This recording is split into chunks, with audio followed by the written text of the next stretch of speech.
अस्सलाम वालेकुम स्टूडेंट्स। इस वीडियो में हम डिस्कस करेंगे कि एमडी कैट 2020 का सिलेबस क्या होगा और एमडी कैट 2020 की आप तैयारी कैसे कर सकते हैं। सबसे पहले बात करते हैं हम सिलेबस की। तो देखिए, सिलेबस उस वक्त जारी किया जाता है एमडी कैट का जब आपके पास तमाम जो चीज़ें हैं रिलाइज़ हो जाए। जैसे कि आपके पास एमडी कैट कब कंडक्ट किया जाएगा, कैसे कंडक्ट किया जाएगा, उसका पैटर्न क्या होगा, वेटेज क्या होगा, ये तमाम चीज़ें डिसाइड करने के बाद ही जो है वो सिलेबस जारी किया जाता है। तो अभी आपको पता है जैसे कि कोरोना वायरस की सिचुएशन चल रही है, तो इसमें आपको पता है कि 1 से 2 महीने का जो है ड्यूरेशन लग सकता है। इन 1 से 2 महीने के ड्यूरेशन में ही आपको जो है वो एमडी कैट का जो है वो कंप्लीट चीज़ें रिलीज़ हो जाएंगी। तो इस डिले में अब आपके पास ये भी है कि एग्ज़ाम्स का जो सेशन चल रहा है, स्पेशल एग्ज़ाम्स, उसके मुतालिक भी बहुत सारे मसले मसाइल और केसेस चल रहे हैं। तो जब तक मैंने आपको बताया था पिछली वीडियो में कि जब तक ये स्पेशल एग्ज़ाम्स और इनके केसेस रिजॉल्व नहीं हो जाते तब तक एमडी कैट के मुतालिक कुछ कहा नहीं जा सकता। ठीक है। अच्छा, हम अब बात करते हैं एमडी कैट के कुछ सिलेबस की हिस्ट्री के बारे में। देखें, पिछले जो 4-5 सालों में जो एमडी कैट का सिलेबस हुआ करता था वो कुछ पिछले 4-5 सालों से सेम ही हुआ करता था। अभी कुछ एक आध दो साल से जो है एमडी कैट के सिलेबस में थोड़ी सी चेंजिंग की गई है, माइनर चेंजेस की गई है।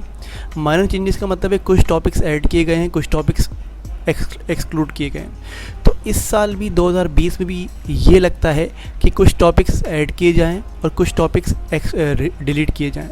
क्यों है ऐसा? देखें, क्योंकि अगर एमडी कैट का वेटेज बढ़ जाता है, एमडी कैट 2020 का वेटेज बढ़ता है, तो ऑब्वियसली सिलेबस में कुछ चेंजेस करनी पड़ेगी ताकि सिलेबस स्ट्रिक्ट हो जाए और जो है वो आपके पास एक अच्छा जो है वो मेरिट का निज़ाम हो जिसकी बेसिस पे एडमिशन्स दिए जाएं।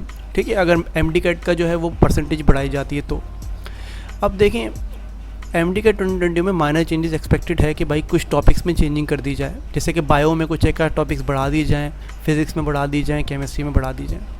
इसके अलावा अब हम बात करते हैं कि एमडी कैट की आप तैयारी कहाँ से कर सकते हैं। देखिए, अब तक तो 2020 का सिलेबस जारी नहीं हुआ, लेकिन आपको मैंने बताया पिछले 1-2 सालों से एमडी कैट 2019 का जो सिलेबस था वही फॉलो हो रहा है। तो अब आप जो है एमडी कैट 2019 के सिलेबस को फॉलो करो और वहाँ से तैयारी करो।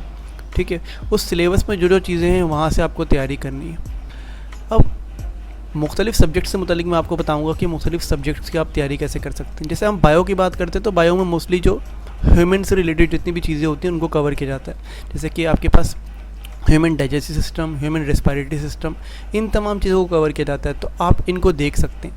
लेकिन एक चीज़ दिमाग में रखिएगा कि पहले ऐसे हुआ करता था कि जो बुक में हमारे पास लाइंस हुआ करती थी वही लाइंस एग्जैक्टली उठ करके एमसीक्यूज़ में आती थी, लेकिन अब ऐसा नहीं है। अब एमडी कैट के जो एमसीक्यूज़ होते हैं वो बहुत टफ होते हैं। उसमें आउट ऑफ द सिलेबस, मतलब आपके कॉन्सेप्ट्स को जज किया जा रहा होता है, तो ज़्यादा एमसीक्यूज़ कॉन्सेप्चुअल आते हैं बायो में, बायो के अलावा दीगर सब्जेक्ट्स में, तो बायो में भी और दीगर सब्जेक्ट में भी। तो आप काइंडली जो है वो अपने माइंड को फोकस रखिए और कॉन्सेप्ट्स को क्लियर करें, ना कि बुक की लाइन्स को रटिए। इसके अलावा हम केमिस्ट्री की बात करते हैं तो केमिस्ट्री में most of the thing concept से रिलेटेड होती है।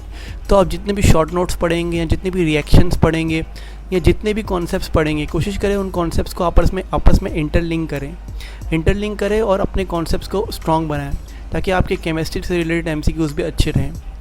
ठीक है, तो केमिस्ट्री के लिए आपके कॉन्सेप्ट्स क्लियर होने चाहिए। इसके बाद बात करें हम फिज़िक्स की, तो फिज़िक्स में आपकी कैलकुलेशन स्किल्स बहुत अच्छी होनी चाहिए। फिज़िक्स में आप अपनी कैलकुलेशन स्किल्स को स्ट्रॉन्ग करें, न्यूमेरिकल्स को ज़्यादा से ज़्यादा सॉल्व करें। तो जितना आप न्यूमेरिकल्स को सॉल्व करेंगे आपकी स्किल्स उतनी उभरती चली जाएंगी। ठीक है, तो आप कोशिश करें फिज़िक्स के लिए अपनी कैलकुलेशन स्किल्स को स्ट्रॉन्ग करें। अब हम बात करते हैं इंग्लिश की। देखें, इंग्लिश का वेटेज इन तमाम तीनों सब्जेक्ट्स के मुकाबले में कम होता है, तो आप कोशिश करें कि इंग्लिश को कम टाइम दें अपने दिन में। जितना आप टाइम स्पेंड करते हैं तैयारी के लिए, तो आप अपने इंग्लिश को थोड़ा कम टाइम दें। अगर इंग्लिश को आप जितना ज़्यादा टाइम देंगे तो बाकी सब्जेक्ट्स का जो वेटेज है वो आपके पास ज़्यादा है, तो उनके टाइम कम हो जाएगा। तो इंग्लिश में पहले जो है 800 वोकैब्स आया करती थी, लेकिन अब वोकैब्स कम कर दी गई हैं। बाकी दीगर चीज़ें जो हैं, सेंटेंस करेक्शन, सेंटेंस कंप्लीशन, इन तमाम चीज़ों पे फोकस किया गया है। तो आप इंग्लिश में इतनी डेप्थ में ना जाएं, बाकी सब्जेक्ट को ज़्यादा टाइम दें।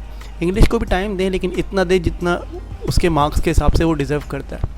तो इस तरीके से आप जो है इन चारों सब्जेक्ट की तैयारी कर सकते हैं। बाकी तैयारी के लिए आप एमडी कैट 2019 के सिलेबस को फॉलो कर सकते हैं, और अगर इस सिलेबस को अगर आप देखें तो आपको गूगल पे सर्च करेंगे आपको मिल जाएगा डेफिनेटली। अगर आपको नहीं भी मिलता तो मैं कोशिश करके आपको डिस्क्रिप्शन में इसका लिंक दे दूँगा, तो वहाँ से आप डाउनलोड कर सकते हैं। फिर भी अगर आपकी कोई क्वेरी हो तो आप डेफिनेटली मुझसे कमेंट में पूछ सकते हैं।